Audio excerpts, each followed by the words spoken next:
La bonne utilisation des réseaux sociaux. Tous les freelances passent un temps dingue sur les réseaux sociaux. C'est normal, c'est là que se trouve à peu près tout ce qui est essentiel pour leur travail. Bon, d'abord, à quoi ça sert un réseau social? Ça va servir à 3 choses, principalement dans le domaine du travail.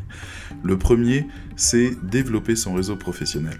Avec ça, vous allez avoir des groupes, vous allez avoir des collaborateurs, vous allez avoir des échanges qui vont être intéressants, vous allez pouvoir rentrer en contact avec d'autres, vous allez pouvoir donner du concret là-dedans, tout ça est vraiment intéressant pour développer son réseau professionnel susceptible de prescrire du travail, de convertir du client vers vous. Bon. Deuxième chose, vous pouvez suivre l'actualité en faisant de la veille technologique. C'est très recommandé, passez au moins une demi-heure à 1 heure par jour à lire des articles concernant votre domaine. Et là-dessus, les réseaux sociaux vous les apportent sur un plateau. Servez-vous. Il suffit de suivre les bonnes personnes, les bons comptes, qui transmettent les bonnes informations. Également, et enfin, travailler sa notoriété, particulièrement important. La notoriété, vous allez la travailler en diffusant des extraits de votre travail, des extraits de votre réflexion, en fonction des différents réseaux que vous avez. Et vous allez pouvoir comme ça rentrer un peu dans l'imaginaire des gens, dans la mémoire des gens comme étant performants sur tel domaine, comme ayant fait ses preuves sur tel autre, etc., etc. Et pouvoir donc commencer à faire un autre type de lien, convertir plus facilement, parce que votre notoriété commence à devenir importante. Des personnes que vous ne connaissez pas vont peut-être commencer à vous recommander.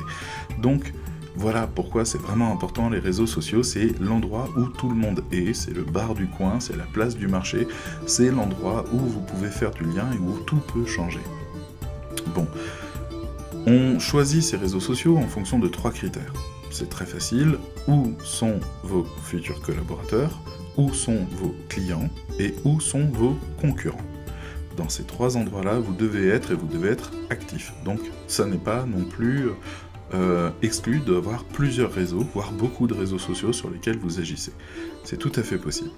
Donc, pour faire un peu le résumé de la manière dont on interagit concernant les réseaux sociaux.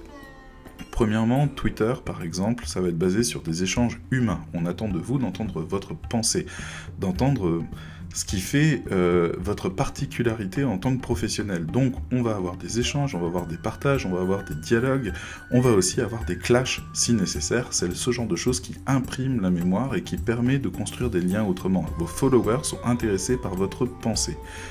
Sur Facebook, vous allez travailler beaucoup plus votre branding, vous allez commencer à travailler sur des réflexions de fond, vous allez commencer à présenter vos problématiques, vous allez présenter également votre travail, etc., etc., qui va intéresser les fans qui vont venir justement suivre l'actualité de votre raisonnement. Instagram, c'est de l'exposition. Donc là, c'est du storytelling. On fabrique une histoire ou on dévoile une histoire. Séomantique, par exemple, révèle beaucoup les dessous de tout ce qui fait cette espèce de façade, de qui sont les gens derrière, de ce qu'ils pensent, etc. C'est particulièrement intéressant de pouvoir voir les différents membres à différents endroits, chacun ayant accès au compte Instagram pour pouvoir faire ce genre d'échange. Bon, voilà, Google+, c'est du lien, et Snapchat, c'est encore un petit peu jeune, mais ça travaille essentiellement le branding, mais c'est plus du branding grosse marque. Voilà, donc à voir si ça peut vous correspondre aussi. Tous ces sites, enfin tous ces réseaux sociaux doivent réussir à converger à un moment donné vers votre site internet. C'est particulièrement important que les gens puissent vous retrouver sur la toile à un endroit fixe comme votre maison, votre bureau.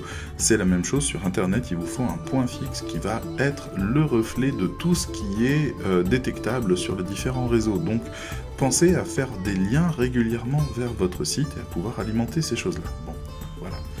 Je finis sur un dernier point de réflexion qui est plus une mise en garde. Les réseaux sociaux sont conçus pour que les gens y restent le plus longtemps possible. Attention, c'est une drogue, c'est fait pour. On est là pour vous garder.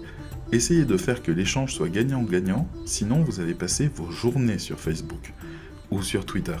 Faites très attention à ça, on n'y gagne pas forcément à investir beaucoup sur les réseaux sociaux si on n'investit pas intelligemment. Et moi, je vous dis à bientôt.